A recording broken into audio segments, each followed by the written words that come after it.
दूसरी जानिब आंध्र प्रदेश के वजीर आबपाशी एन रामानायडू ने वजाहत देते हुए कहा कि पोलावरम बांकचर्ला मनसूबा बालाई रियासतों के मफादात को नुकसान नहीं पहुंचाएगा, क्योंकि हर साल 3000 टीएमसी पानी दरिया गोदावरी से ज़ाया होकर समुद्र में जा रहा है।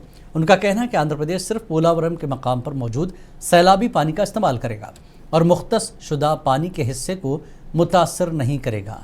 ये मामला दोनों रियासतों के दरमियान सियासी और आबी वसाइल के हवाले से एक अहम तनाज़े के तौर पर उभर रहा है। इस हवाले से उन्होंने आज पावर पॉइंट प्रेजेंटेशन दी। आंध्र प्रदेश हुकूमत ने पोलावरम बांकचर्ला मनसूबे की मंजूरी को कवायद व ज़वाबित के मुताबिक करार दिया।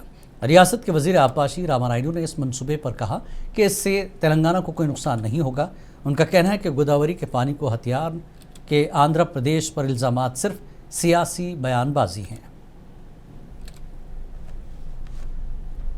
గత కొన్ని రోజులుగా ఈ పోలవరం బనకచెర్ల మీద మరి కొన్ని అసత్యాలు లేకపోతే వాస్తవాల్ని వక్రీకరించి ఏదైతే మరి మాట్లాడుతూ ఉన్నారో, ప్రెస్ ద్వారా చెప్తూ ఉన్నారో, అటువంటి స్థితి నుంచి ఏది వాస్తవాలు ఏది అవాస్తవాలు ఏవి నిజాలు అనేది ప్రజలందరికీ కూడా, ప్రత్యేకించి ఉభయ రాష్ట్రాల తెలుగు ప్రజలందరికీ కూడా తెలియజేయాలనే ఉద్దేశంతో ఈ యొక్క బనకచెర్ల ప్రాజెక్టు వాస్తవాలు అనే విషయాన్ని మీ సందర్భంగా తెలియజేసుకుంటూ, మరి అందులో భాగంగా ముందుగా మరి మీ అందరికీ కూడా తెలియజేసుకుంటూ ఉన్నా, ఏదైతే ఈ యొక్క పోలవరం మరి యొక్క బనకచెర్ల ప్రాజెక్ట్ ఏదైతే ఉందో, మరి దీని యొక్క స్వరూపం మీ అందరికీ తెలుసు. ఎందుకంటే మన రాష్ట్ర ప్రజలుగా, అదేవిధంగా ప్రెస్ తో మేము చాలా సార్లు కలిసి ఉన్నాం కాబట్టి దీని యొక్క స్వరూపం అంతా కూడా చాలా వరకు మీ అందరికీ తెలుసు. కానీ మీ ద్వారా మరి వేళ ఉభయ రాష్ట్ర ప్రజలకు కూడా తెలియజేయాలనే ఉద్దేశంతో ఏదైతే గత 50 సంవత్సరాలుగా పోలవరం సంబంధించి ఏదైతే గోదావరి నది ఏదైతే ఉందో, మరి యొక్క గోదావరి నదికి ప్రతి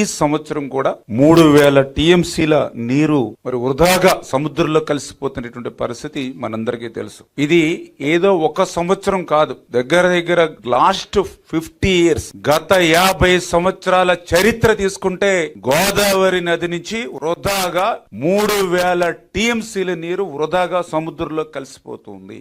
వృధా